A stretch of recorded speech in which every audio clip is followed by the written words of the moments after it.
A story of challenging youth incarceration in Louisiana.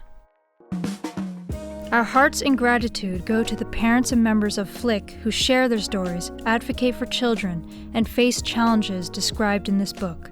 FLIC is also grateful for all those who contributed their resources, time, and effort. Please take care. The book is intended for parents, adults, and mature youth and is not recommended for children without the supervision and guidance of an adult. The content can be triggering, especially for those most negatively impacted by incarceration and systemic racism.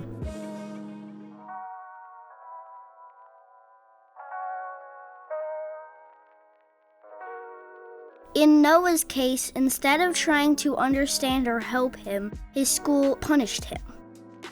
The school sent Noah and his mother to a judge, and the judge sent Noah to prison. His mother pleaded to them to release her son, but they wouldn't. Noah was trapped in the system. The youth incarceration system is made up of many different pieces and factors. The courts, the schools, abuse or neglect, public health, addiction, developmental challenges, mental health challenges, and finally, the family and child at the center. One day, when Noah was trying to take a nap in his cell, he got a surprise visit from another judge.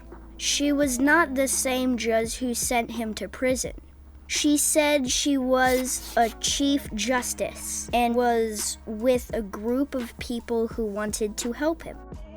The chief justice began to tell Noah a story.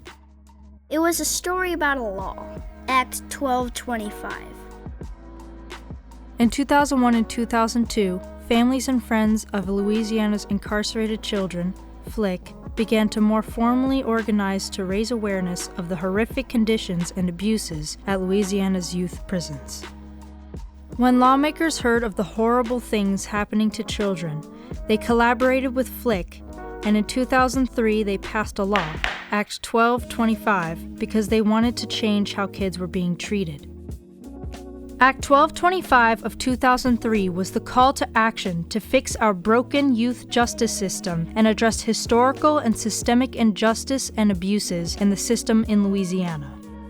Its passage closed the Tallulah Correctional Center for Youth and was a major success for advocates.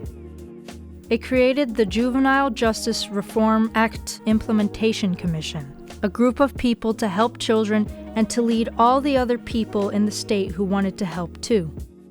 Act 1225 gave the JJRAIC a lot of responsibilities. Just a few are: to hold meetings, to put forward ideas for laws that protect young people, and to create a single state institution to provide services to children and families.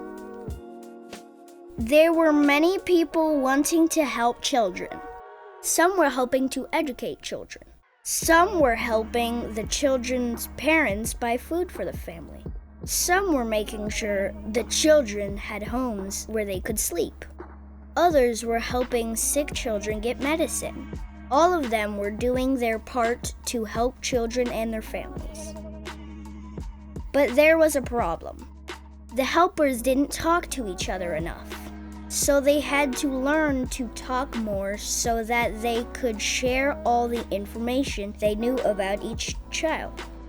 For example, was Thomas eating 3 times a day? Did Ben have a place to sleep? Could Tanya read?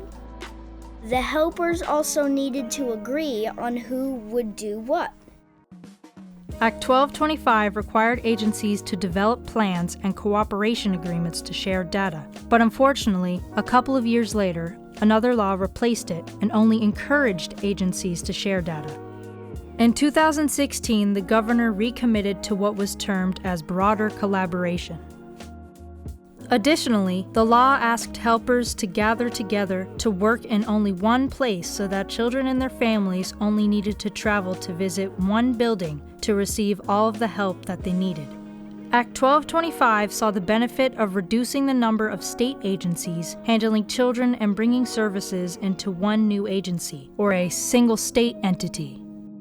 But unfortunately, The helpers worked alone in many different places.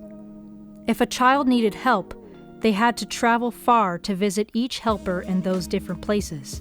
The vision of a single state entity was never fully realized. Had this happened, it would have caused a major change in how justice for youth is handled in Louisiana.